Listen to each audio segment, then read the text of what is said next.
Hello, and welcome to the Rat Nest Podcast. I am your host, Matt Paramo, and today I'm joined by my friend Jim Cox. Good evening. And we have a super sweet interview lined up with artist-illustrator Charles Glaubitz, who I'm getting on the horn as we speak. Really excited about this interview today. It's going to be a good one.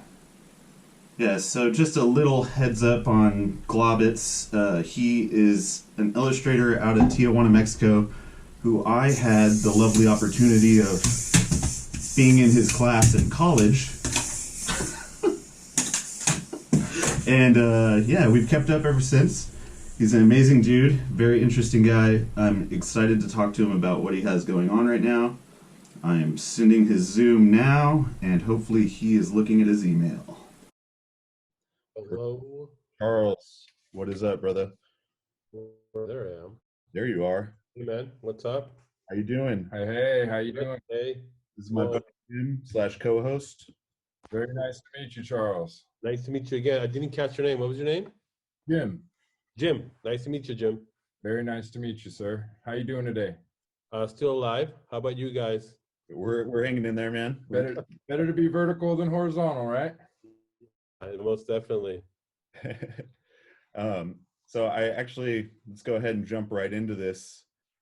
You've been a big part of kind of helping me understand what I'm doing with the Rat Nest, and you kind of gave me a little direction, I think, without you even knowing it.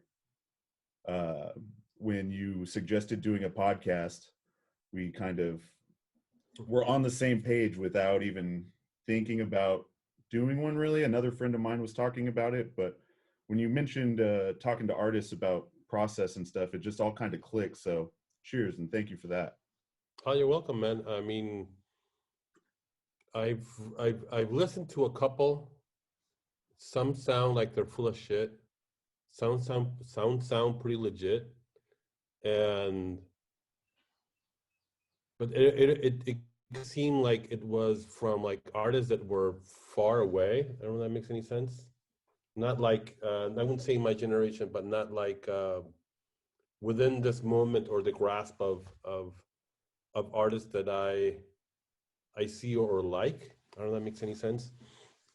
Disconnected in their style. Well, it's not so much of style. I mean, it's. I mean, there's a lot of artists. There's artists who make a different type of work depending on how they present their work. But to me, the people who were speaking on the podcast weren't artists that made comics and made comics as art or made art, but then their art became comics or whatnot. But or in that kind of medium, or it was just either just illustration, design, or really fine artists, but nothing in between.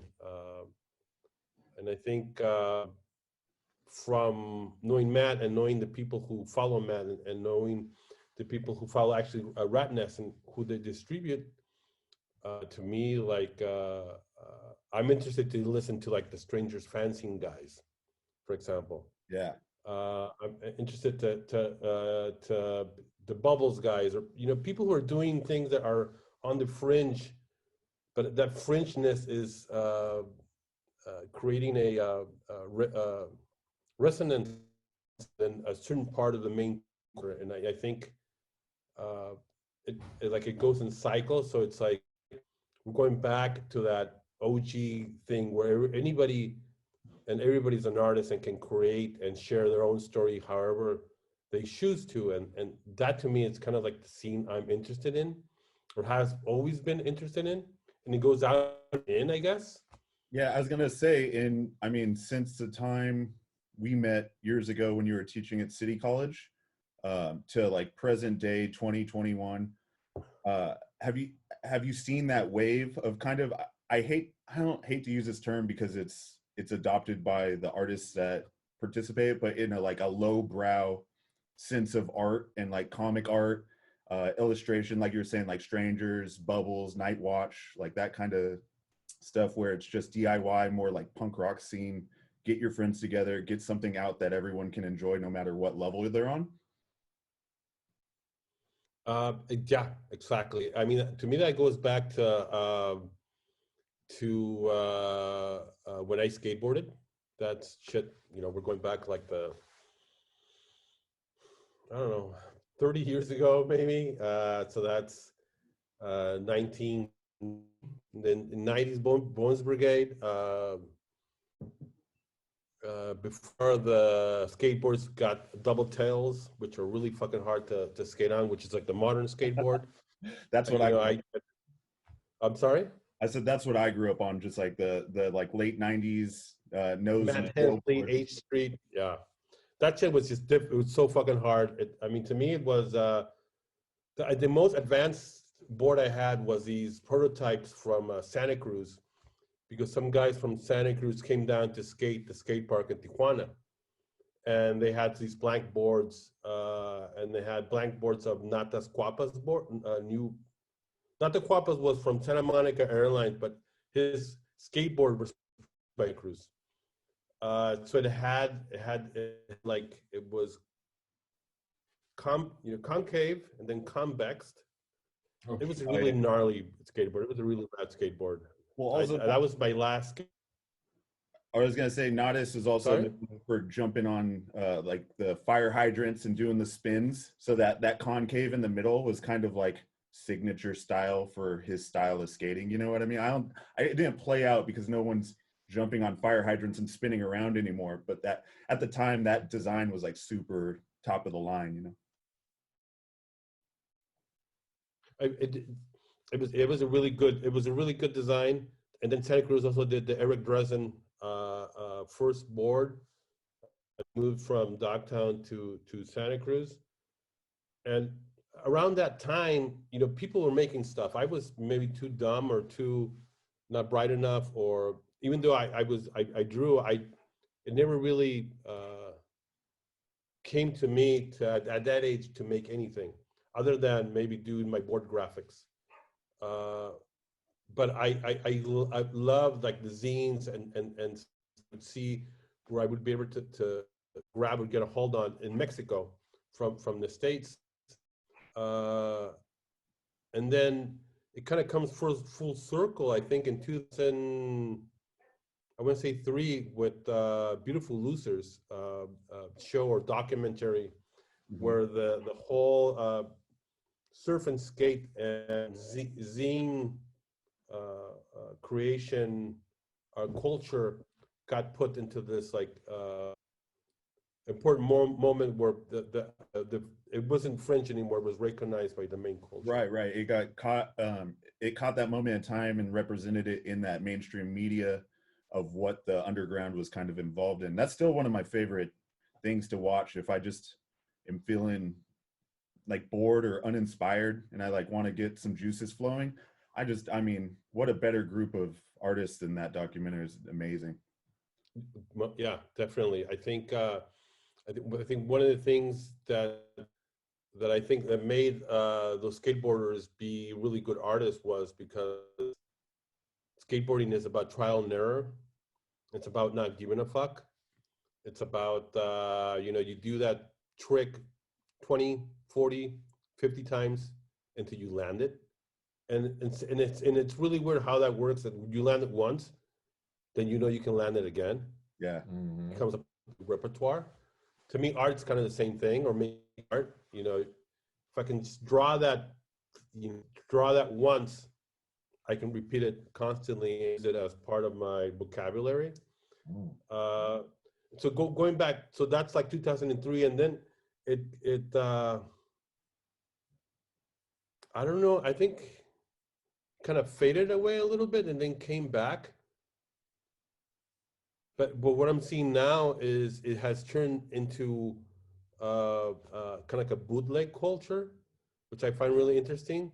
So now people are not doing, I mean, they are, but it's not based on making your own creation, but it's like grabbing something that's established and then turning telling your story with that. Mm-hmm. I think that's pretty interesting. And these fringe comics journals like Bubbles and Strangers Fanzine that talk about comics and do comic interviews. I think I don't know. I think that's just rad. I find that really, really fucking interesting. And it's like a culture that's always existed, like that DIY zine, like with Slingshot, like out of the Northwest, always had like really cool year-long planners that told you how to avoid talking to the cops or what your rights are, and like very like DIY, do-it-yourself kind of aesthetic, punk rock aesthetic. But I didn't feel like it was circulated as commonly as it is now. Like with these guys, I mean, with Bubbles and Strangers, they're probably doing like 10,000 copies at a time, right? Like it's pretty mass produced. And I'm sure Slingshot is now, but just the availability at bookstores or comic stores and stuff, you're seeing a lot more of the independent artists just putting something out, publishing something themselves to try to get their name out there, whoever's name out there, their friends. I mean, it's rad. It's a rad shift in the culture, instead of trying to appeal to a higher up to get your work in somewhere. You know, it's like, just do it, just put it out there. Just, yeah, exactly. Just do it. I've always been a fan of that idea. Is especially I think when I taught school, was to tell the students, just fucking do it. Just put it out there. You don't know what's going to happen if you don't do it. If you don't put it out there, I can testify 110% that nothing will happen. Yeah. If you put it out there, I can testify 110% nothing will happen. But there's also that 110% that something will happen, right? You know, it's like it depends how you perceive it. Then that, yeah, it's how you apply that kind of thinking to it.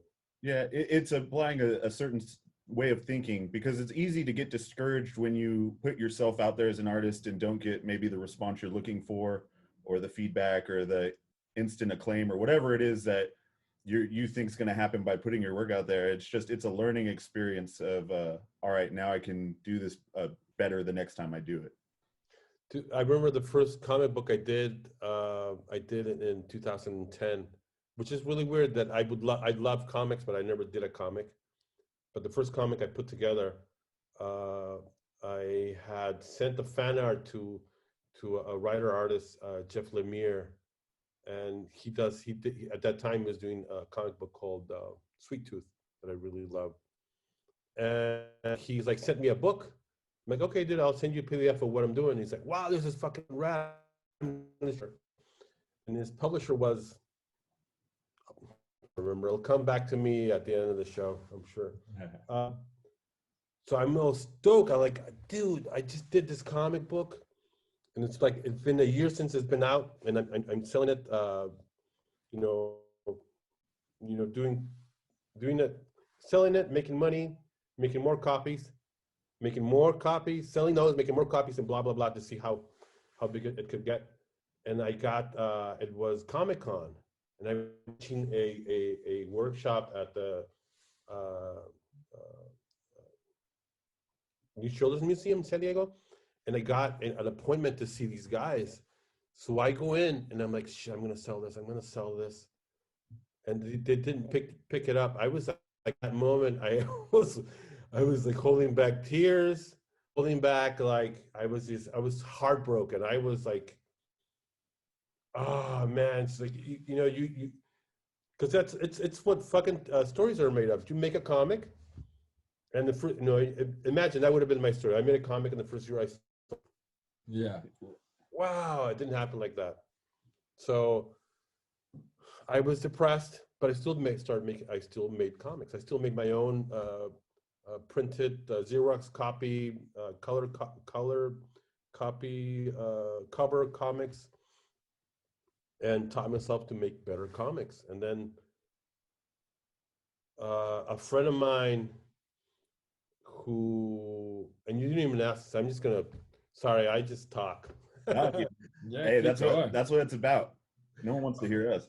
art director friend of mine who I did an illustration for one of his books. His name is Art Kobe from Fantagraphics. And he always loved my work. And and we became friends from internet. We can become internet friends. And I told him once, dude, when I finish my comic, I want you to design it. I'm broke. I have no money, but I'll pay with art. He's like, okay, man, that's cool.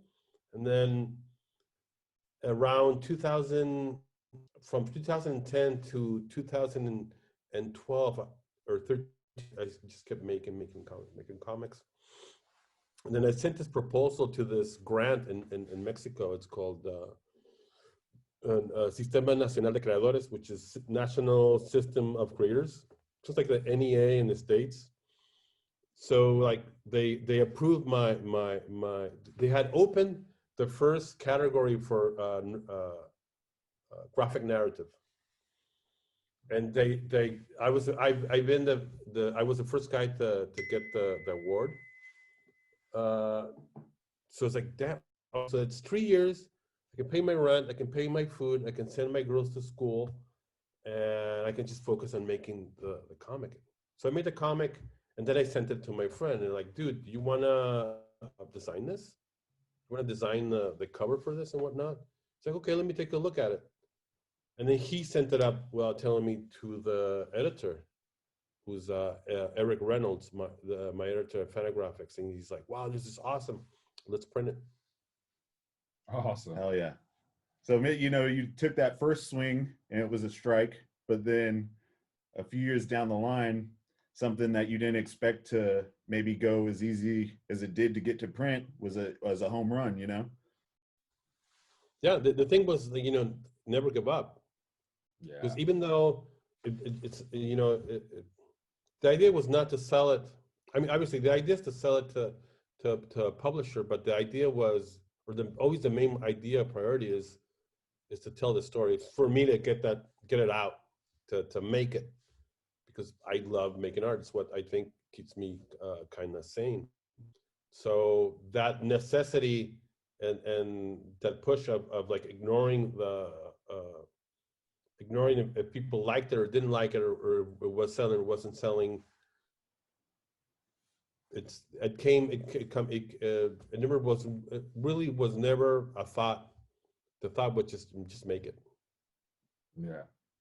Can I jump back really quick and ask about the grant that you were mentioning? So just to clarify, you're saying that you are getting money from the government to create art?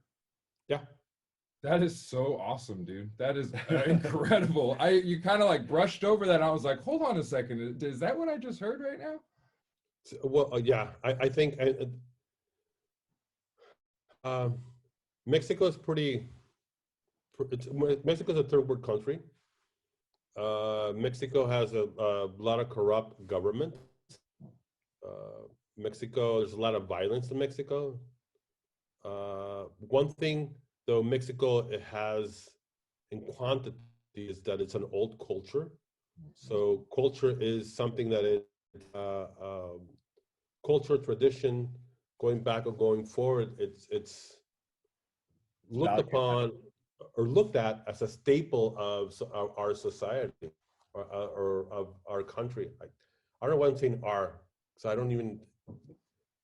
don't consider myself Mexican. I don't consider myself American. I consider myself just like a human in the world. But it's a staple of the country. Sure. Yeah. So when art is a really big part of that culture as well, right? Yeah. So they doubled down on it.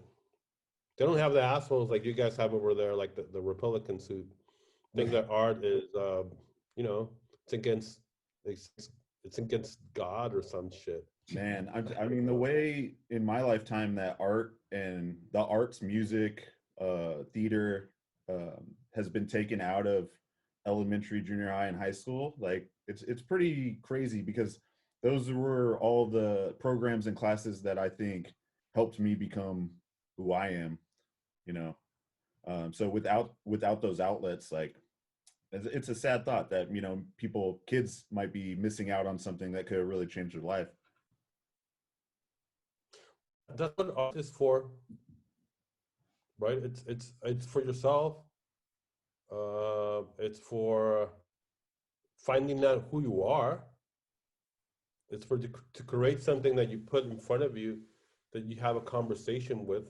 Uh, it's a silent conversation, but you know, you communicate with it, and if you're making art, it's telling you something about yourself, and it's also sometimes it's telling about, you know, something about the society where you're at, or at the time and place where you're at, or you know, where shit's happening at the moment, and that's art. And if you can express that, I think in interesting ways, which are just based in shapes and forms and colors and whatnot, um, then you know, art can be something greater than that. It can become, I guess, a job that's sustains you, right? So Right. to me, making art is my job. Keeps me alive, keeps me doing, keeps me, I don't know. I mean, I'm not a drug. I guess if I didn't make art, I might be a drug. I might have been a drug dealer. I don't know. Yeah, Uh, it's something that, I don't know, helps me just kind of have a little bit of self-identity beyond what I do to have money or like pay bills. I mean, if I self-related as a waiter, there's nothing wrong with being a waiter or bartender. I've done it for 20 years, 15 years, you know. Um, but I've always been able to tell myself that I'm an artist, whether or not I'm showing stuff in galleries or shows or just working on stuff at home. It's always been part of my identity since a young age. And I think that's really important to kind of have some sort of a self-awareness or self-identity of who you are greater than just the things you do to make money. yeah, oh, most definitely. And sometimes those things combine, and then shit, you're making money off your art. And Yeah. some people are making like really big cash off their art. I mean, some people, one of my artists is James Jean. Oh, He's huge. up in LA. Yeah, we have I mean, we have a David Cho poster behind us here, and him and James Jean are like besties there. those guys are making money off their art. The thing is, obviously, their priority or their purpose is not making money off their art; it's just making art. But they, especially, I think James Dean to me defines somebody who's a really good artist, somebody who has the capacity to speak in a language that is abstract, uh, and at the same time very academic. So it's like the conceptual side, it's very abstract, very metaphorical, symbolic, and his surface of his art, how he paints, how he draws, is very academic. So Right. those two things have met, and just, you know, have created a really good artist. A lot of people, you know, others have one side, good ideas, shitty art skills. People have like really good art skills, shitty ideas, uh, and then you know, some fight to have good ideas and to have good skills. So a little jumping back a little bit further, even, I was a student of yours, 2007, 2008, maybe, at San Diego City College. And I remember a couple things distinctly that you just kind of touched on. But one was just creating, like, as if you can create every day, if you can force yourself to like do a little work and sit down, even if you're not vibing. I remember you encouraged the class to like, if it takes you to light a joint or like crack a 40, then so be it. You know, just get the juices flowing if you have to. And if you create every day, that muscle memory, like you're saying, skateboarding, it's like 20,000 kick flipped attempts. And then once you got a kick flip, you can kick flip anything. So it's like, that idea of just muscle memory and persistence in creating is going to help you become a better artist, whether you realize it at the time or not. And that was like a huge thing that I always kept in my mind, is just trying to force myself to put something out or make something. Yeah, I think when an example was like, I was teaching, so it's 2007, I graduated in 2001. So I think what made me a somewhat good teacher at that time was that I was actually telling that stuff. I was saying it to myself, because I was going through the same kind of process, because even though I had graduated and I worked as a designer, like in a design firm and this and that, I was still kind of growing into who I was still trying to figure it out. You know what? And I didn't. I figured it out when I stopped teaching. Really? Oh yeah, when I stopped teaching, stopped caring about other people's children. I think all that energy went into my work or into myself, and then I had this huge explosion of creativity and energy that I didn't have when I was teaching. So it was a good thing that I quit teaching, because it led me down this path. So I was listening to like some interviews and stuff. A mutual friend, shout out Mike Maxwell, for his podcast. 2012 or 13, you guys were talking, I think. But you mentioned you got a big commission to go to Spain and work on some projects, and you kind of just were like, all right, I'm done teaching, I'm out. Is that kind of how it happened? Oh yeah, no, yeah, that was it. Yeah, big shout out to Mike. Is OG, old school, original gangster, podcaster, Yeah, dude. artist, all around cool guy, sweet guy. Yeah, I have a friend in Spain, and he had made this contact with this guy who had this chain of stores called Woman something. It was like a 600, 700 chain franchise around Europe. Uh, woman, no, the name will come to me a couple of days. So the idea was like they needed somebody to do window displays and do interior art for like the decoration for their stores.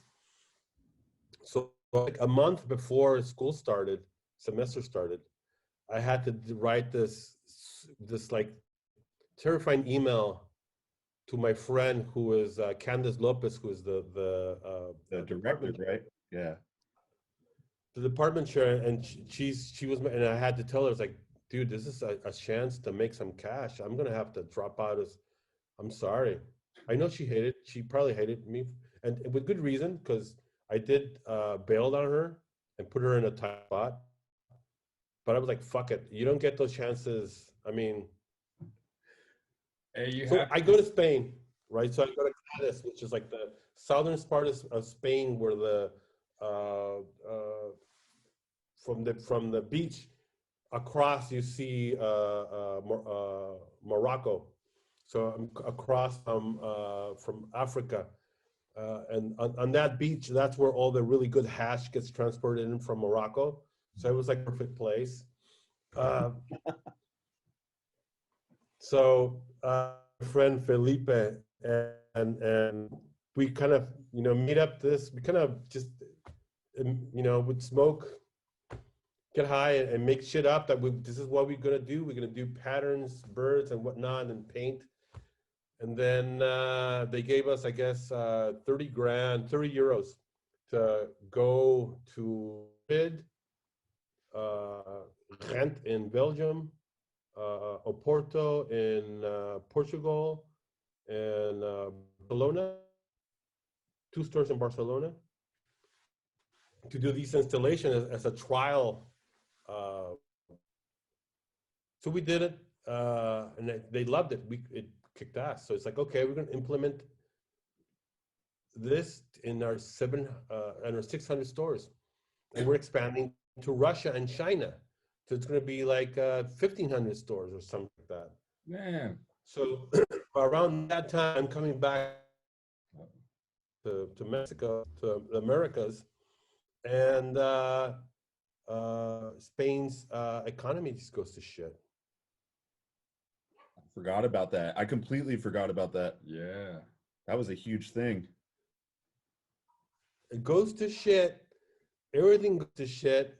And then now I don't have my backup, which was teaching, because I I bounced it a couple of months ago. Were you just Yeah, shitting your pants? Were you just like shitting your pants when you found out that like this project wasn't going to happen after all, and you're in Spain? Like, what am I doing? I know it happened months after I arrived back, a couple of months, but if there was already rumbling when we were there, but the process kept going forward, and we got as close as doing some prototypes manufactured in China, and then that was it. Oh man, heartbreaking. So then you come back to the States, and that's when you just full commit to doing your own comics and illustrating for yourself. I mean, you don't have teaching to fall back on. There was no thought of trying to get like another gig. You were like, all right, this is the point where I just do it for myself and work at it. Those next years are kind of like, I think I was angry. I was an asshole. An asshole to my ex-wife, to my daughters. I think the support I got from my partner at the time for me to double down on my work wasn't there. But I was like, fuck you. If I'm gonna bet on somebody, I'm gonna bet on myself. So yeah, so that's an asshole move. If you're in a relationship, that is a total asshole move. But I didn't know what else to do at that time other than double down on myself and double down on what I can do. Yeah. And that led us, I guess us, because family unit, to like 2 really bad years. And then I remember somehow I ended up like sleeping on a couch for a year. And then and then I was like, okay, I think this is just not working anymore. Yeah. Actually, no, it was my ex-wife. She's like, we must separate. I'm like, okay. And then we got separated, and I rented this like really small apartment with all my shit. I'm like, what the fuck am I gonna do? Well, I know. I'm gonna double down on myself. Yeah. Double down on my work. Oh yeah. Right. That's the only thing I need. I know how to do is to tell stories, to draw and paint, and I guess it helped me, I guess, go through the whole process, and it helped me double myself to be able to get to the point where I got that first grant, and then that grant gave me some kind of financial security, and then I remembered how to make money again, and then it's like, okay, now I know how to make stuff for clients without my I guess my ego or myself. I guess myself, that like the inner, I'm not a sellout. I'm gonna do what I want. I don't know, stupid shit like that. But more to like listen close to the client and say, okay, I know exactly what you need. Mm-hmm. I guess I grew or matured at a point, and then I started getting a bigger clients, and then the book sold, and it hasn't stopped. So for anyone that's not familiar with you that might be listening to this, we've talked about kind of how the history of you working, but not really about your work as a commercial artist. You've done pieces for major companies. I'm talking Miller, PlayStation, just to name a couple, like super big brands. and then you also have independently been working on your own stuff for all this time. Do you ever fight with the idea when you're doing a commission of trying not to maybe use up some of that creative juice or the ideas that you want to use for your own work? No, because companies are not the companies that I've worked. See, for example, PlayStation was like, do your own thing. That's awesome. We'll pay you to do your own thing, and we won't own what you did. It's yours. So That's cool. Miller Lite was more like, I'm gonna hire you solve our visual problems. So we want to do designs on cans, and we want to create something that we can replicate on other cans. And the company, the firm that I work with, the advertising firm, the guys were fucking brilliant designers, and they're like, okay, and I don't know, I guess they figured out how to maximize my talents, and then I'm like, oh, I can do that, and that's like, I did it once, I can keep doing it, I can do it over and over and over again. So I think, and then I did something for Cuervo, which was to be this huge fucking mural. They even did some advertising for it. It was called "What's Your Cinco?" So they would ask all these like American people, "What is Cinco Mayo about?" And they were like, "Oh, Cinco Mayo is about," nobody fucking knew. But it was funny though. I created this huge. People would tweet what they think Cinco Mayo was, and then they would choose the best of their favorite tweets, and I would make paintings of those in this huge mural. And there was supposed to be like this huge presentation up in LA and whatnot. And I was working with McMahon. I've seen that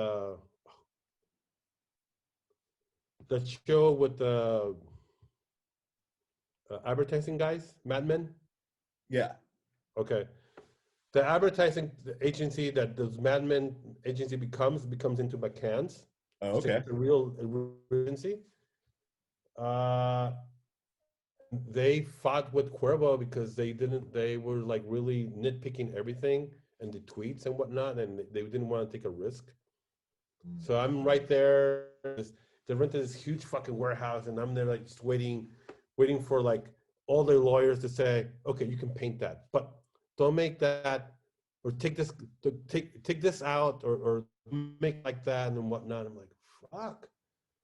So at the end, it happened, and nothing really, because the client, the firm fired the client. They're like, fuck these guys. They spent a lot of whole fucking money on it. I made some good cash, and it's like, would I do that again? Yeah, sure. See, here's my philosophy.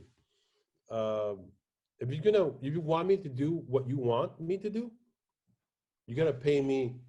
You gotta pay me money for that, real money. Yeah. Now, if I have real money, then you let me do what I want.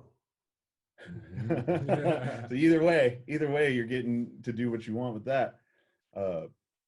Does that come up a lot now though, that you are more established? If you take on stuff for clients, do you feel like they pretty much know your style or your work, and they're reaching out to you specifically because they want you to do your own thing? No. That would be nice. I mean, sometimes, I think I just did a comic book for Wonderful Company. So this huge company out in the middle of California, where they grow all the pistachios and almonds. Mm-hmm.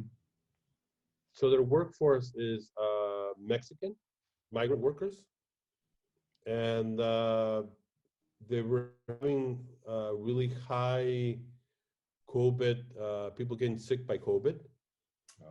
And they had some programs trying to tell people, wear a mask, take care, wash your hands, this or that. But the migrant workers were not responding very to that kind of form of communication.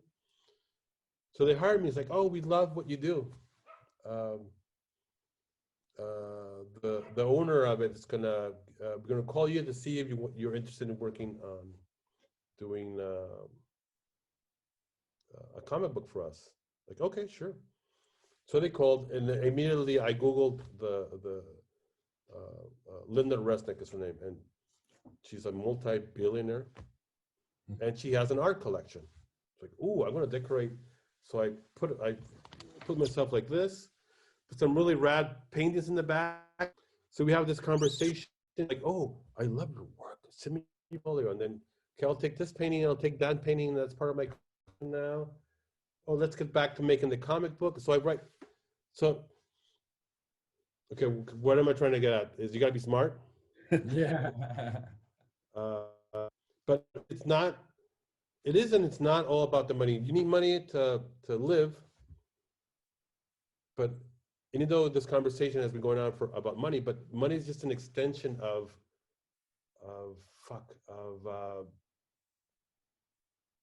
how do you, well, okay, how do I make money, enough money, work 6 months, a year, and take 6 months to do my own thing. I don't have I don't own a house. I don't have a lot of stuff that I don't need. I don't own stuff. I do own my car. I don't need much. I just need good food, good space. So I'm pretty low maintenance. But going back so that's my priority. That's what I work at this moment. It's like make money, save it, do your own thing. Yeah. And hopefully there'll be a moment where my own thing will be greater, or that I can just sustain myself doing my own thing. I am, but I'm working for others. I'm trying to figure it out as well as everybody else. But to me, this is working. Yeah. So going back to that comic book. So they came up with this idea of making a comic book with this deaf character called Kalaka Jones, and he would tell these stories that if you don't wear a mask, basically, your loved ones are going to fucking die. So in the first one, there's this macho guy, and he's like, oh, I'm not going to wear a mask. I'm going to go with my buddies, so Sada and this and that. Oh, I feel sick. I don't care. I'm going to wear a mask. And then his wife gets sick and she dies.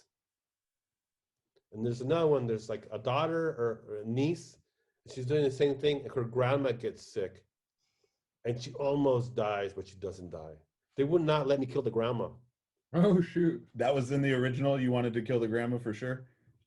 I wanted everybody to die. I wanted everybody to die. It's like they all gotta die. Heartstrings, yeah. Yeah, they all gotta die. Ma'am, grandma can't make it. Yeah. It's not realistic if the grandma doesn't die. Exactly, and she should die. I mean, if you look at the statistics, and here's me bringing up statistics, people that age would die. So that maybe the wife doesn't die, but no, they're like, no, we're talking about a Mexican culture. So grandmothers abuelitas are really important. Oh yeah. The matriarchs, they're so she can't die. Okay, so she didn't die. So I got printed. I'm sorry? That was probably heartwarming for everybody. I think so, yeah. They're like, oh, abuelita. Yeah. We made it, yeah. But I think I just spoke to those guys a couple of weeks ago, and it was a hit. It was a success. Nice. Awesome. So like the COVID numbers came way down. Really? Dude, that's amazing. That's something you can, share with pride. That's really awesome. I think it makes for an interesting story. That experience, that's what I like. It's like telling that story again. Yeah. Well, this whole year's made for an interesting story, man. I mean, shit, yeah. Like no one's ever seen anything like it, so it's all anyone can talk about or focus on. It's crazy. Well, and beyond even just a great story, it's like literal proof, physical proof that art can make a difference. You know what I mean? At the very minimum, you created art and it literally saved people's lives, for lack of a better term. And that's pretty amazing thing to be able to say. Well, it communicate to them on a very essential level. And I think to me, that's the power of art. It's the power of comics, where there's just words and there's images, and the two combination those two things make the reader give it a third significance. That ties it to themselves. Yeah. It makes it personal, because when you're reading a comic book, it's your own voice. Mm-hmm. You're not listening to somebody else's voice, right? Just like, I don't talk like that, right? I have no empathy for that actor, because it's not, doesn't look like me, or associate. Yeah. That's a really cool thing about comics, is you get to hear it in your own head, in your own voice. You can identify with a specific character if you like, or as you're reading through it, you get lost in the story on your own.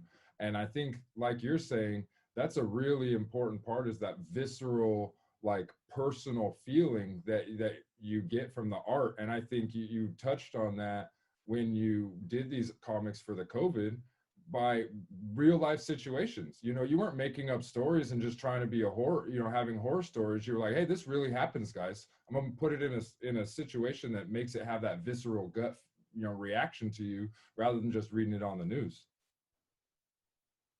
Yeah. I think those guys had I don't know, they had a great idea. Yeah, I'd love to see more of that, like, happening with more different situations in different towns and cities, adapting and adopting that same idea, because I think art does speak to people on a whole different level than the news can, or some political campaign or whatever. Well, in the States, you guys have the new surreal. Yeah. It starts with a Q. That's like conservative art. The Quanon. That's some like crazy ass fucking surreal. They're creative. I mean, sorry? They're creative. We could give them that. They're really fucking creative. I think, there's an example of art. Not that I'm calling Quanon art, but I am making that parallel, where it's something that is, no, fuck that. I'm not even going to try. Yeah. You're like, I can see myself just digging this hole right now. Yeah. Fuck it. Fuck them. Fuck it all, dude. I was going to say, like, the older I get, the more I just don't believe anything I hear from, like, any media, until I can do my own research and try to find both sides of a situation. Like, I can't take anything as truth from anybody, Yeah, no, it's really hard. I think I've gotten to a point where I read something and I can now discern, okay, that's just your opinion. There's no facts in this. That's your opinion. Yeah. So fuck you. Or, it's a creative writing class. Exactly. Yeah, it's a creative writing class of people's opinions who want to manipulate for political power, and it's true some kind of facts just to make your point seem or sound valid. And that's just, that's two political parties. That's what they do. Yeah. Quanon is some like fucking crazy ass. That's what happens when when you get married to your sister, right? And you have kids, right? And they get married to themselves also, right? And then their children also get married to themselves, and then that's what you get. You get something like this really, somebody's gonna hate me for saying something like that, but it's really fucked up. It's really sad. It's really sad to see at this moment in time where there's media that shares and what happens in science, and the beauty in science, the beauty in technology, obviously all to a certain point, and that people just kind of out for it, tune it off, and it's like say like it's like scientists trying to control us. Scientists are, science is not. I don't know if you have. I have alternative facts on those scientific things or whatnot. And science is not about a thing about belief. There's actually, empirical results to most science. Proof. Yeah. Yeah, there's proof. And I think to me that's really sad to see that instead of having like a super surgeons in people believing in science and believing in that we need to take care of the earth, we need to take care of climate. We need to take care of how we exploit things for capital. We need to we need the world to be more sustainable. For our generations that come after us. Mhm. We're going the fucking opposite way, believing that there's fucking, that the Israeli government has fucking lasers in the sky that's shut down, create the wildfires. Yeah, there's so much misinformation out on there, It's crazy. It's, I think as a like an Yeah. American information consumer, watching the news and growing up with the news media outlets that we have in this country, you get so indoctrinated into the fear of it all that you don't realize it. Like that's just the news. It's always bad news. It's always what could kill you coming up next. Stay tuned. There's never really, I mean, once in a while, maybe you get like a puppy dog story or like an old lady turned 106, but there's no real, I mean, news. for weeks at a time, there's no hopeful news. It's always fear and what could potentially kill us. Because, that's clickbait. That's in media, that the negative stuff will garner quicker attention than the positive stuff, because it is easier for like the viewer to an example, we have two chords, say, right? We have like the negative chord and we have like the positive chord. It's easier for the viewer to string that negative chord because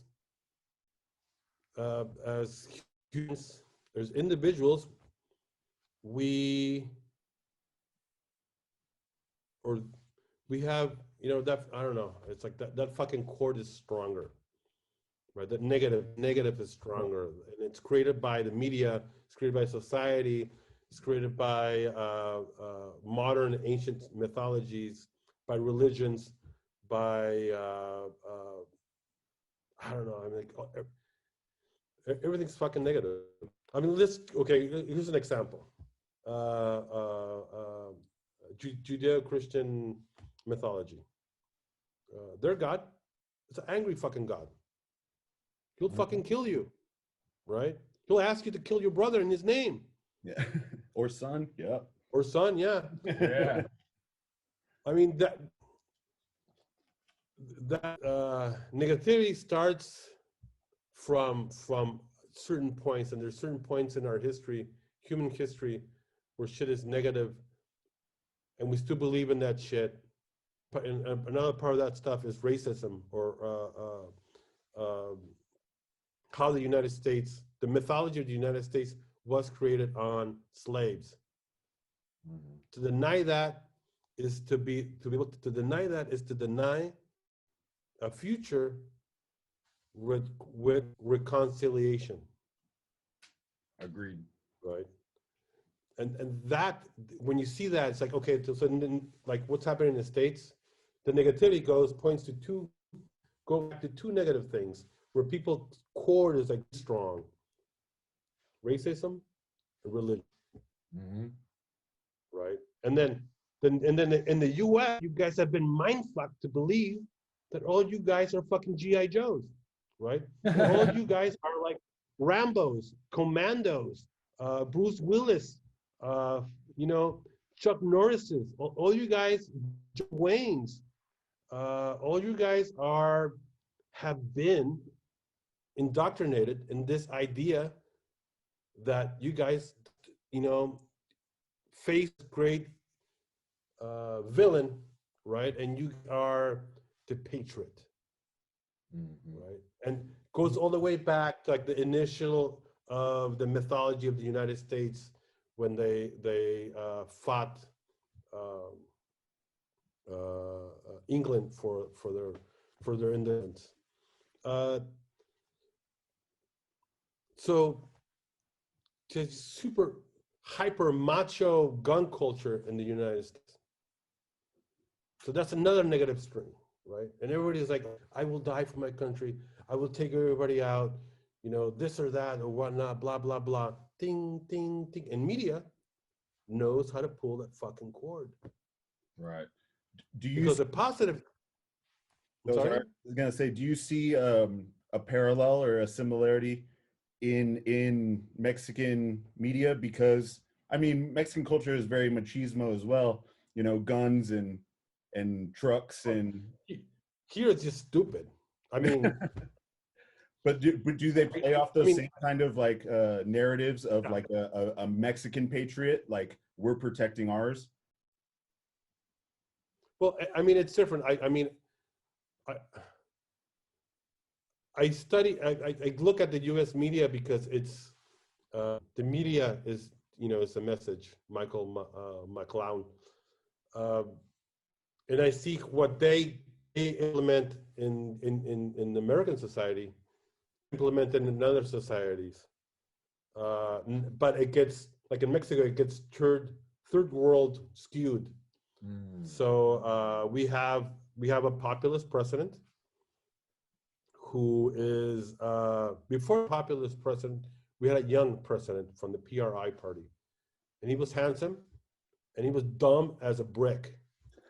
So a lot of people voted for this guy thinking the new president, you know, he's older, more mature, so he would be somewhat wise. So we ended up with an old, dumb as a brick president now. And the shit this guy says, I mean, I don't know, man. In Mexico, they how can I say this? Media emulates the media in the States, but it's like 2 notches down without intelligence, and 2 notches down for kind of like Sábado Gigante, or what was that show that would come on the weekends? It's a clown show. Yeah. Okay.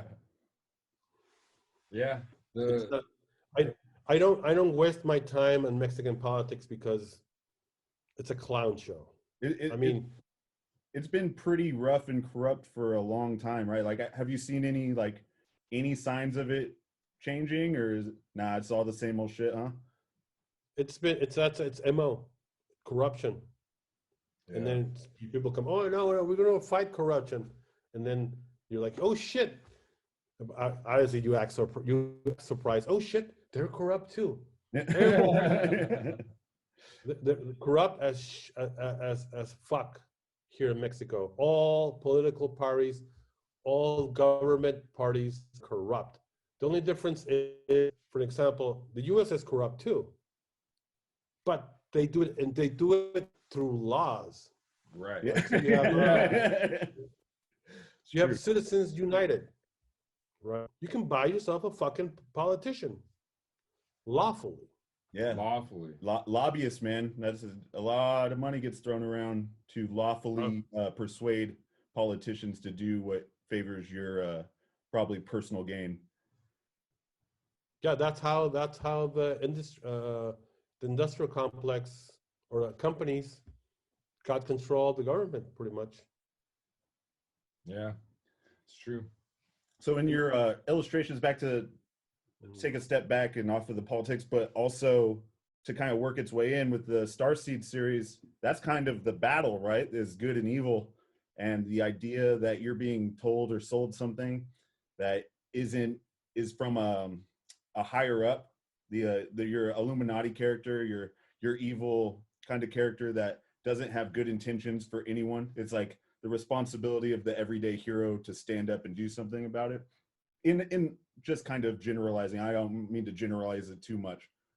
I'm listening. But what I was going to ask was, the narrative started in your paintings before you even started the first Starseeds book. You were creating this narrative or this universe with this cast of characters for years. And then how did it kind of shift into laying it out, or like creating I guess more focused look at that with the Starseeds books?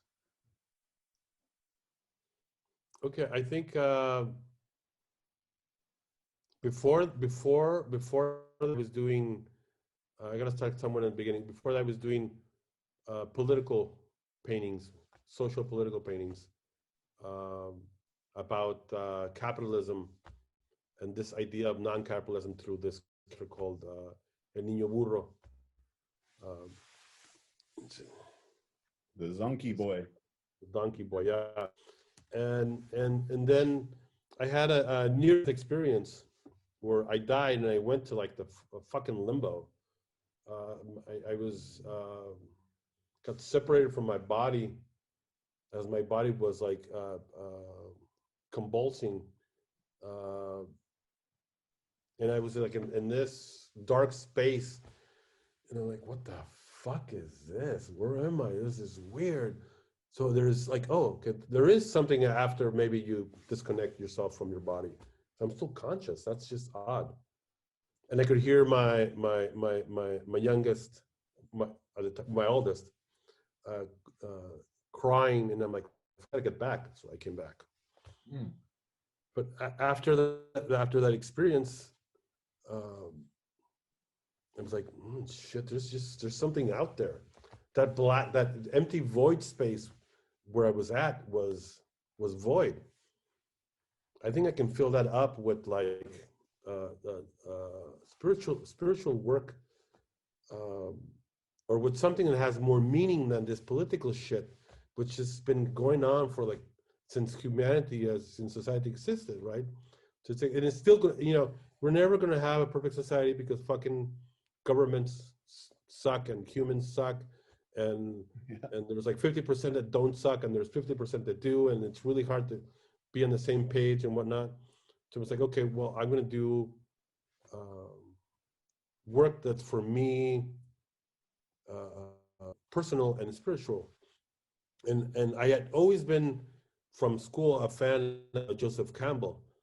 He's like the myth guy, the hero's journey guy. And he said, like, when societies are really strong, they have strong mythologies based on concurrent science. So an example would be, well, okay, I'm not going to go. Okay, an example would be, and it's like I'm railing on Judeo-Christian traditions, like, but I am. Christianity, for example, Christian science, there's such a thing. It's like Christian science. Yes. Okay. You cut out there. Yeah. It's not very good compared to like modern science. Right. It's not up to like the present moment scientific, right? So, and back in like the early 2000s, it's like around, I was a big fan of What the Bleep Do You Know? Oh, yeah. So that coincided with my generation. I was like 4 years old when I first saw Star Wars, which is like, there's this invisible thing that connects everything, blah, blah. Like, oh shit, so there is the Force. And it's made up by, I guess the theories is energetic little string theory, by everything's made up of small little particles, that subatomic particles that pop in, pop out, different spins, and different electromagnetic charge are the quarks, and those quarks appear after there is presumably an expansion of four forces. The first one being gravity, the second being the strong force, the third one being electromagnetism, and then the fourth one being the weak force. And those apply their forces on these particles to create fucking stars. And then stars create more particles, more dust, elements. They die, they cannibalize themselves and then explode and send more shit out in space. And then that shit gets applied, all these four forces back to that stuff, and things decay, group together, atomic nuclei, more stars, supernovas, blah, blah, blah, and then boom, we're here, right? So I find something spiritual in that. I think to myself that the true gods, our true gods, are these four forces, and maybe fifth. I think they're up to the point where there might be a fifth force, which has something to do how the Higgs boson creates a field. Like a plane? Well, a field where the Higgs boson is like the particle that decays and transforms into other particles. Okay.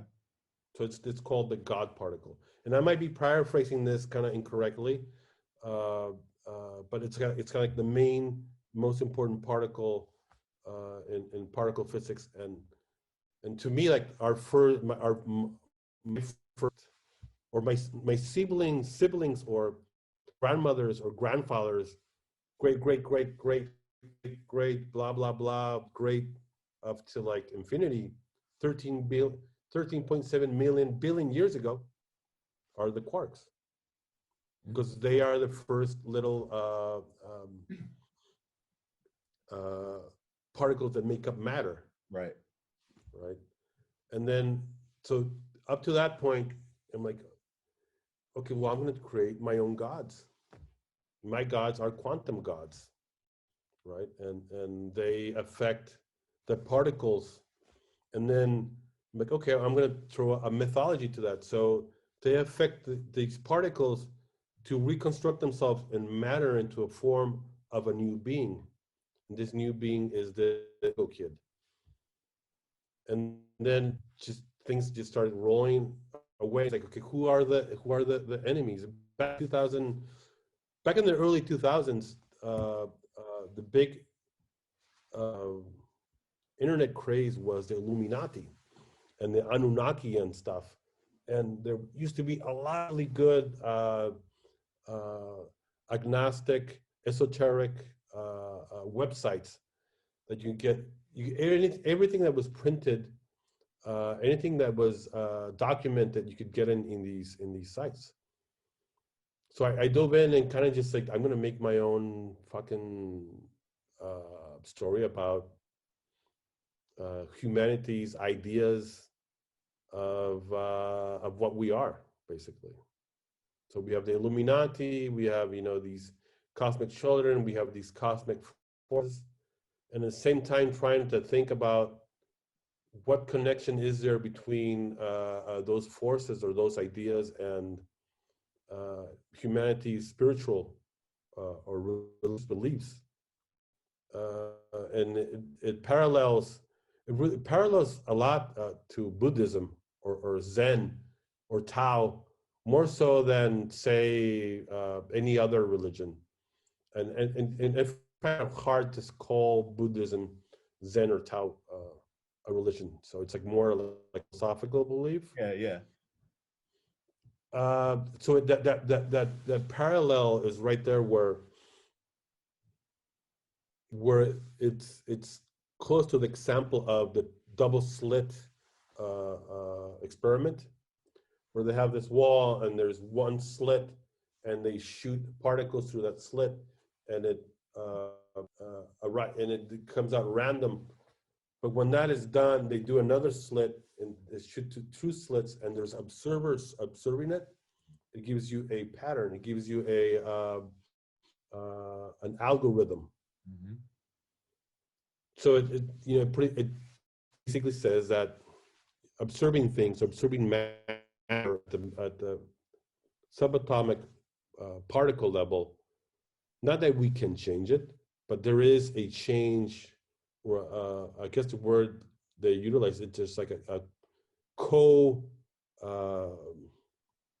creativeness or co-effectiveness or I don't know, co-creation, but you affect it. Yeah, the observance affects what's actually there to be observed. Yeah. Yeah, absolutely. It kind of brings a new question or a new point to the question: if a tree falls in a forest, does it make a noise? Because if no one's there to observe it, and observing something has such a huge effect on it, how could that actually play out? Well, that's like kind of like I'm going to sneeze. Bless you. Okay, it didn't happen. I got scared off. Yeah, I think. Well, I've heard about that idea. It's like, well, there's sound to it. Sound happens, but if no one's there to hear it, if the frequency doesn't hit something that can absorb it, does it sound? Does it, Well, it's absorbed by the ground. The nature around it, the surrounding settings. So we could go to the, see, this is where science is really cool. You could go to that place and measure the tree, measure the indentation, calculate, right? What kind of noise, it's an hypothesis, but you can calculate pretty close to certain what kind of noise emitted. So I think to that point, I think that's, you arrive to an answer, right? But is there would anybody know if that tree fell if nobody was there to be there? You would have to go there to see. Okay, well, going back to Starseeds. So Starseeds basically is just me playing with these ideas and throwing them together and see what bounces off and what sticks together. And I think from where it's starting to where it's at, Starseeds are just ideas. That's just it. Characters are just ideas. The story is an idea, and ideas is what creates. And going back to all this whole conversation, we're talking about just ideas, the ideas of society, politics, ideas. Right. What gods. Right. What constraint do these ideas have on you? Exactly. And ideas become kind of like gods when a lot of people believe in those ideas. For sure. Yeah. Those ideas can hold more power than physical things. So these characters are ideas, and I guess my question is, what ideas do you hold dear to yourself? Are there negative ideas, going back to that chord thing, or is positive, which we haven't even touched that because it's really hard to talk about positive things. Really hard to talk about hope. It's not edgy. It's not cool. It's not. You know what I mean? It doesn't sell. It doesn't get the same reaction, for sure. To have a good story, you need good villains. Yeah, very good point. We have no shortage of good villains these days, man. It's everywhere you look. It's crazy, right? So you're working on the third installment of Starseeds currently, right? You're in the process of illustrating all the cells. Yeah. So Starseeds started when I got a grant.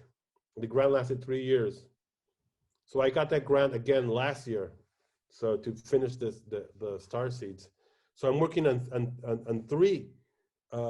And so it's like 6 or 7 volumes to it.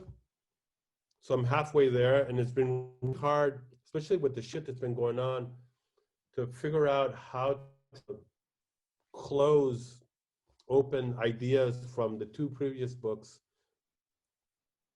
and then and close some, end some ideas, continue others, and open others for the story to feel somewhat, to feel seamless, to feel for it to go into what's going to happen next. And I think one thing that I arrived last year was that the idea that these characters are ideas, and that maybe I don't know. This is really where it gets really hard. Where I'm going to utilize, I'm going to intend to utilize two important characters: the side, which is Renato, and the main villain, which is the Lizard King, to talk about this, like this conversation we're having about. It's like one guy, like the villain, knows that they are just ideas, right? The characters are not real. They don't exist, but they represent ideas, and that those who have more followers to those ideas become gods and can control reality. Meanwhile, the spirit guy, the Renato guy, is like, oh shit, I didn't know it was an idea. Well, then I have an idea. And what is that? To be free from, to think free from that mold of the ideas of what the villain, or how the villain controls the reality through those ideas. It's like, if you think different, then you are bad, basically. If you're a free thinker, if you think for yourself, that is bad. You are bad. You got to think within the system. You got to think within the machine. And that's what the Illuminati represents. So I'm having hard time having this like philosophical conversation in my own head with these two characters that exist in there, but that's just basically it. And then that these characters are ideas, and then for them to change reality, they have to be like seeds and land in fertile minds, and though in true reality, I guess, or in a reality where things can be put into effect. And those are the true vehicles, or those are the true, I guess, star seeds that would put this in motion to change reality. Damn, that's just deep. It's crazy, man. I've always, since I took your class, I've been a fan, and you've been nice enough to always kind of keep up and shoot me a message or a text back or whatever whenever I try to bug you about stuff. And I was just like, I'm super thankful that I stumbled into your class. I wasn't even supposed to take your class. I crashed it. I walked in, and you were showing a Waltz to Bashir, the film, the animated film about a war, a battle of this war, right? And it's super, for the time, I think it won a bunch of awards at the time. It was super defying of like a style. And this was like, maybe the first or second class, and it was packed. And I didn't really understand why everyone was in there at first. And, as I was able to take his class, I was like, oh, half these kids aren't even signed up. Like, some of these kids are just hanging out in here to learn from Charles. It's crazy. It's like, I didn't even know the effect it would have on me crashing a class. It was nuts. I see all that stuff. I mean, it sounds like really selfish, but all that stuff was, no, it's not. I was going to say, I just did that all to entertain myself. And a point I did, but it was more to like share what, I mean, when you teach, the only thing you can teach is you teach your interests, and you can only teach by your experiences, right? So, and the things that you're interested, if you're really passionate about, and you share those, I think it's easy for other people to grasp on that passion and to be inspired by that, or to be moved by that, than somebody just like, well, today class will see the 1.2 subject of this. No, it doesn't work. It's like, okay, I really wanted to, At that time, I wanted to be like, like that spirit guy, to be like that seed to change those minds, for people to realize that reality doesn't have to be the way it is. That we can change reality by how we choose as individuals and as to come together as a community in a creative way to change our reality for better. Oh, Sowing those star seeds, bro. Just sowing those star seeds. Yeah. And That's awesome. and I've had some really good students, some really good people I've met, some long-lasting friends from teaching, and people I've seen who have blossomed, people who I've been dodging. 'Cause there was this one student. He wanted to be my intern, and he was a nice guy, kind of pain in the ass, but I didn't want him. Like, dude, I choose. He's like, I want you to be my sensei, my shifu. It's like, okay, this guy saw Kung Fu Panda too many times. I'm like, dude, that's fine, but I choose my students. Yep. You don't choose your master. That's Yeah. just not how it works. Hell yeah, man. Nah, Right. it's always been something that I struggle with it, because when I engage with someone that I enjoy talking with, like, I believe in the shit that they represent, and move on from there. I like to try to hold on to those relationships and talk to people that I enjoy talking to, but I never want to overstep my boundaries either, because I know artists particular are weirdos, right? We're all particular in our own ways, and it's really easy to like rub someone the wrong way, even if you're being overly nice, and them not want to fuck with you anymore, Yeah, most definitely. That's why I was never nice in class. It's like I'll be a dick just because I'm the teacher. That's my role. Right? You told me Straight up, I'll be honest.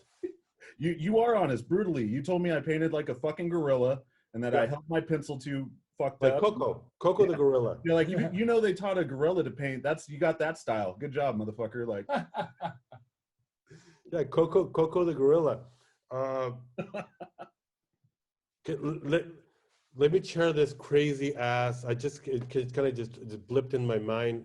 Story when I was teaching. I was teaching a late evening class, and I had this student, and he was off. He was off kilter. I really knew he was off kilter. He was like this. He was like huge 6'4" dude, and he was off kilter.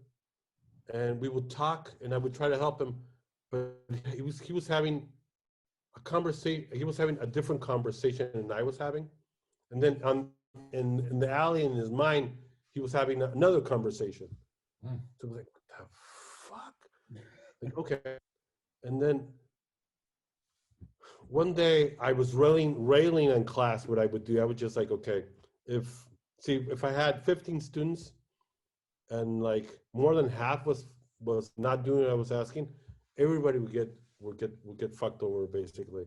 So I would be railing on the class, and he gets up, and like I turn around and say to him, like, and he's like, "What are you doing?" And that was exactly what I was going to say. And then I was going to say something, and he said exactly what I was thinking I would say. Like, what the fuck? And then I said, guy was a mind reader, and it's like I was gonna say something else. He like, what the? And then like, okay, you want to do that? I'm like, okay, man. And the guy was getting agitated. And like, okay, man, I see you, okay, and I see in your heart, right, that you're having a really hard time reconciliating with what had happened in the past. And I'm here to let you know that what you did, right? What you did to stay alive, it's not your fault. Because if you did not do that, you would not be here. So I see that in you. I see that in your heart. The guy fucking just like broke down crying. landing on his knee, and he's just like bawling. I'm like, what the fuck did I do? I was possessed by that moment, some like gleam of like wisdom just hit me in the brain, and I just walked over and I put my hand on the guy's shoulder, and class take a break. And then he finished the class, and every time he would pass by the door, right, he would walk by and turn around and say, yeah, man, he would walk away. Damn, that's awesome, dude. That's a serious influence right there. Yeah, I think whether you knew it at the time or not, I mean, that's an insane story. But even just kind of being involved around San Diego for the past 10 years and talking to other artists and stuff, I bump into people who were a student of yours, and it's always like a similar story to mine, where it's just like, dude, that guy taught me so much without really teaching me technically anything. Like, you spoke to us without it just being about technical proficiency. I think, see, and when I started, I had mentors. I had people who were professionals, who cared enough to share their experience and wisdom, and became friends with them, and they have, to create a relationship, a friendship. And this is Candace Lopez, Millen Levine, Amy Jo Levine, Rafa Lopez, people specifically, because I went to school to City College. That's where I studied graphic design before I went to study illustration. And they became people I admired, and I kind of molded myself to be or to follow their footsteps. And they were always kind, and they were always, there to show you that the most important thing about making art, or most, but a important thing about making art was the art life. Mm-hmm. How to live, how to be inspired, how to see things, how to look at things, how to like say, today I'm gonna go read a fucking book, or I'm gonna a museum, or I'm gonna go see a mural, but I'm gonna go and not do anything but be inspired by other people's creativity. Recognizing the architecture, gonna this or that. And I grew up. I was born in Tijuana, but I grew up in Rosarito Beach. Have you guys been to Rosarito Beach? Oh yeah. No? Okay. I have. It's the desert. It's a lovely little beach town. It's a city now, but when I was growing up, it was a desert. Yeah. There was no culture.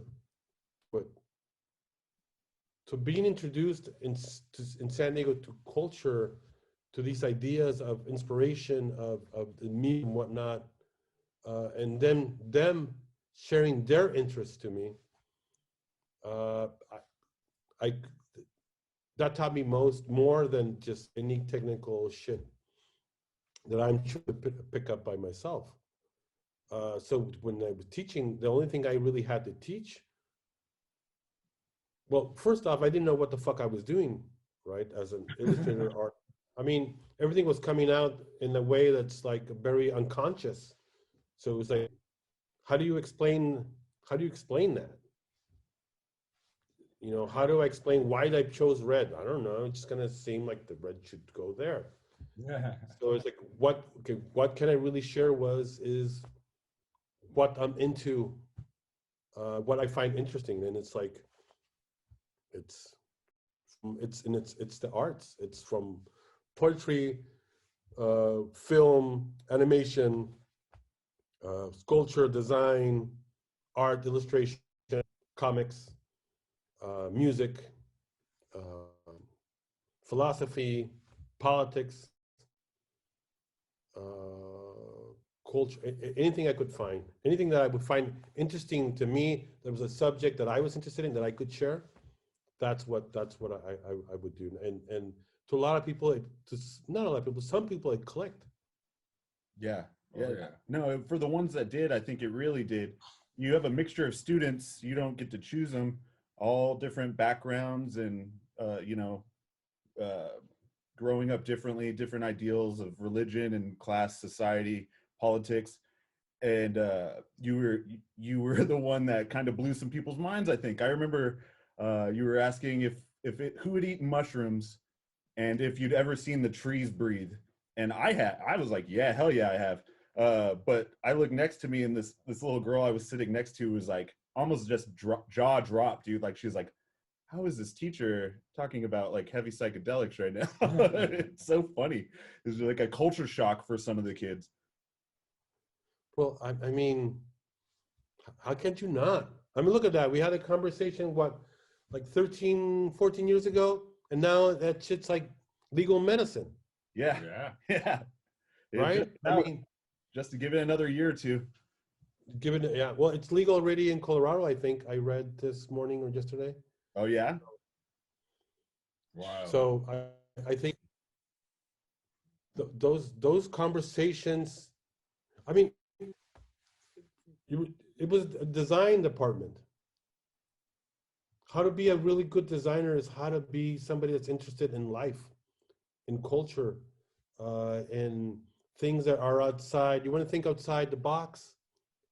A lot of people don't, but to be really good at it, right? I think you have to think outside the box. And there's so many things that it's outside the box, and specifically psychedelics.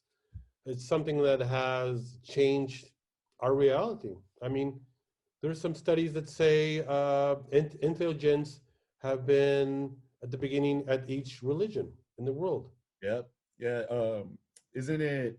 I forget the name of the author, but it's being presented, I think, by Graham Hancock, maybe, about the mascara mushroom and how it's kind of the birth of religion in early civilization. Yeah. No, well, it's a birth of. I don't know if it's Dennis McKenna, who's like going off from his brother Terrence. Mm. It might be some other author, but if you look at there's like the theory of the monkey theory, ape theory. An ape mushroom lands from a fucking meteor because they found fungi on meteors. Yeah. Grows, monkey eats it, brains like evolves to present human, let's say. And then some dude eats mushroom, and then fiery tree talks to him. Yeah. Tells him these are the laws. You know, I think you were right. It was Terrence McKenna presenting that book, but I forget who authored it. I think he was a co-author. Terrence McKenna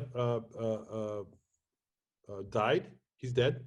It's his brother Dennis' life, who's like. Got it. The two guys were psychonauts. Oh yeah. Yeah. Yeah. Well, this has been an amazing interview, man. Thank you so much for being here and sharing so deeply and passionately your process and about how you're feeling, man. I love the theme about in every story that you had was just keep trying and be aware of the opportunities that are in front of you, man. I saw that constantly in every story that you had, and that's really inspiring it should be inspiring for everyone, really inspiring for me. So thank you, man. Yeah. Well, thank you guys.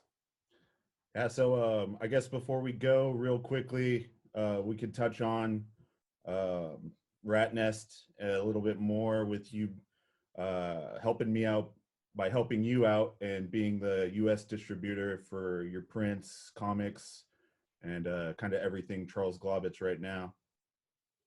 Yeah, I think I live in Mexico. I hate crossing the border. I'm a dual citizen. I ready lane, so that means instead of doing 2 hours to get across the border, I do one. Fucking 1 hour crossing the border. Yeah. And then I'm really bad. I was selling in my shop, and people would buy them, and I'd be okay, I'll send them, and I would wait a month and a half. I'm like, fuck. So I kept giving free stuff away because I was always late on stuff because I'm like, okay, I'll go tomorrow. I'm jamming on this drawing tomorrow. Yeah. And then, you know, I was like, okay, I'm gonna do it once a month. And then when I did, I said I'm gonna go the last day of each month. I'm gonna send stuff. But that's when Matt kind of appeared in my life again, and I'm like, ooh, wait, Matt, are you interested? He's like, oh yeah. You can say, yeah, I'm totally interested. Well, wouldn't that be cool that you can, you know, it's something I need. I need a friend. I need help, right? I need somebody who can help me get my stuff out there to people, and I don't mind, you know, being back.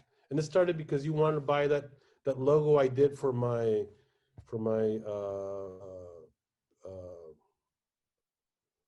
Nazi alternative nephew who didn't like it.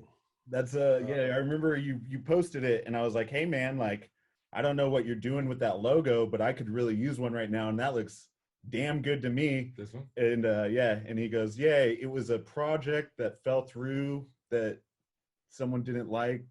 I didn't know it was your nephew. That's My nephew, yeah. He became poor. He was a sweet kid. He ended up becoming kind of this alternative, proud Mexican, white Mexican, proud boy, conservative. It's just, yeah, some fucking mind judo right there. That's well, just, shit, man. I'm glad it landed on you know, with me on Rat Nest. Then you know, give it a little positivity. Yeah. Worst thing possible, 'cause, you know, as a creator, it's like the intention's there when you create, but once it's in someone else's hands, it's theirs to kind of do what they want with it. Once you know, after a certain point. And so yeah, I'm glad I can use it for something good and not evil. Yeah. well, I mean, the cool thing is um, like you're doing a bunch of my friends, and people don't know personally, but I know the people, I don't know, internet friends, whatever you call people who just Yeah, internet friends, internet friends for sure. who are other artists who make comics, who make anthologies, who didn't know that what, you know, also makes stranger things. Like, oh, fuck, I didn't know that. But then you're distributing these guys, and these are like the these kind of connections that happen in a really odd and weird way that you don't need me anymore. Yeah. I Right? don't I don't know about all that, but no, it's great No, to. but It gave me a little clout, like honestly, right off the bat, just to have you involved because all these guys that I'm working with, they respect you and your work, and they were more than happy to sign up to be, you know, butted up on the same site. So I mean that's been a huge help for me. So thank you, Charles. I appreciate that, man. that's cool. No worries.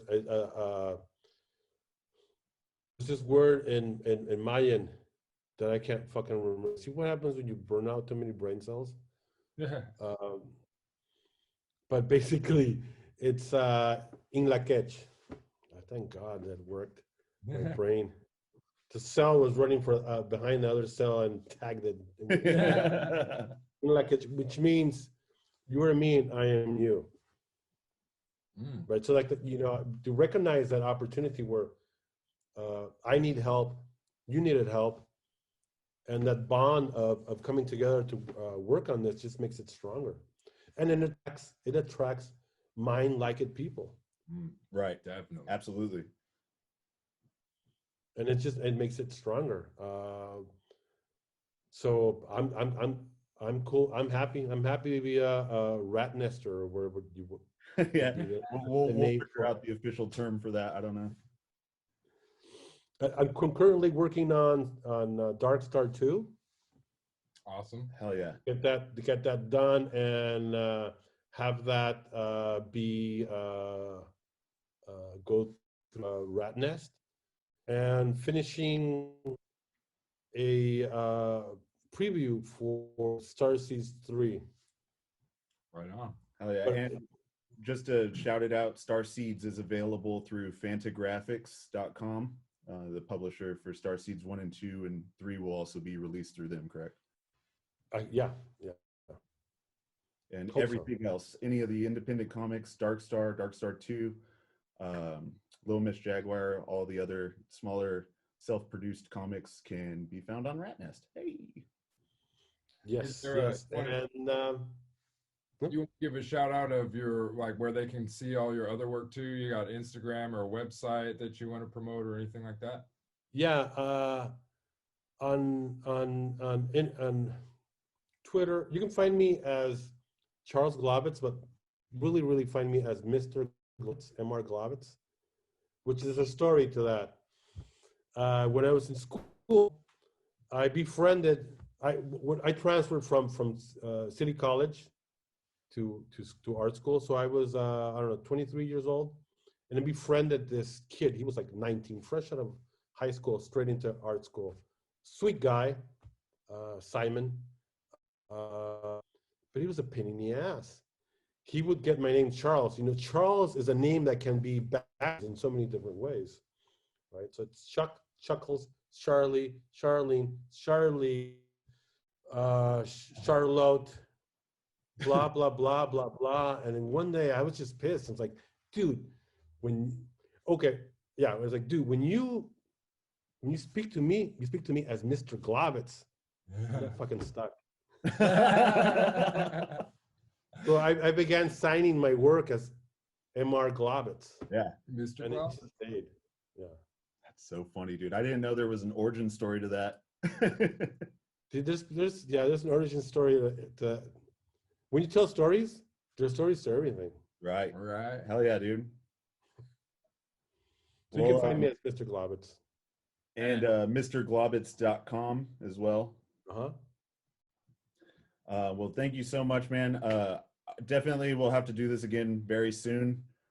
We have some more, stuff lined up. We're going to be launching this podcast in the next week or two, once we get the first 3 episodes all edited down so we can put a few out together. But you should be in that first fold. So, we'll get you back on. We'll just shoot the shit some more, talk about some more crazy stories, man. Yeah, most definitely. That's fun. One thing I like to do, this is probably why I was a really good teacher, because I like to talk a lot. Yeah. Yeah. No, it was great, man. The conversation flowed beautifully. It was a real pleasure talking with you. Very, very nice. Thank you. It was my pleasure too. Nice to meet you. Nice to meet you guys. Nice to meet you, Jim. Yeah. Nice to see you again, man. Yeah.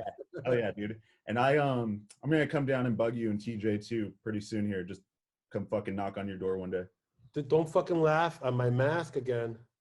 I'm gonna I have the picture on my phone, dude. I'm gonna find it and post that in this part of the interview. Just the picture of you in that fucking mask. Shit's getting busy. There's mutations now. It's true, You man. were sick? Yeah. I got it on Christmas, man. I had no taste buds on Christmas. Me and my wife just ate a sad, lonely, like Christmas dinner with no taste buds. You got lucky. A Yeah, friend of mine passed away 2.5 weeks ago. An artist friend of mine. Rest in peace, man. I had a cousin who had some pre-conditions, and she passed away about 2 weeks ago as well from it. So don't laugh at old people like me who wear a mask. No. All My right. daughter gave me that mask. She's like, "Take your mask, Dad." Yeah. Oh, well, if your daughter gave it to you, you have to wear it. I was gonna say your daughter's no I bet. wasn't wearing it. I had it in the back seat. Matt's side. What is this? It's my mask. You blame all your fashion choices on your daughter. That Hello Kitty jacket, your mask. Yeah. Oh yeah. Well, the funny thing is, obviously, I buy the Hello Kitty stuff for my daughters, and I buy them in an extra large size so I can wear them. But yeah, my 2 daughters, they're fashion, they're kawaii fashionistas. Ooh, yeah. That's so funny. I don't look forward to having kids at all if I do ever have kids. Well, if you do, just don't try to fuck them up too much. Yeah. That's some sage wisdom from the master, Mr. Glaubitz. Actually, don't come down to Tijuana. I need a break. I might drive up to the desert. All right, dude. Either way, let's do it. I love to have you over for sure. Just let me know what you're thinking whenever you have a idea of like a time and stuff, and we'll make it work. Okay, that'd be sweet. All right, brother. Well, Awesome. we're gonna let you go, but really appreciate it. and we'll talk again soon, brother. Okay, guys, take care, stay safe, and stay alive. You do the same, sir. Cheers. Mr. Glaubitz, everyone. Whee!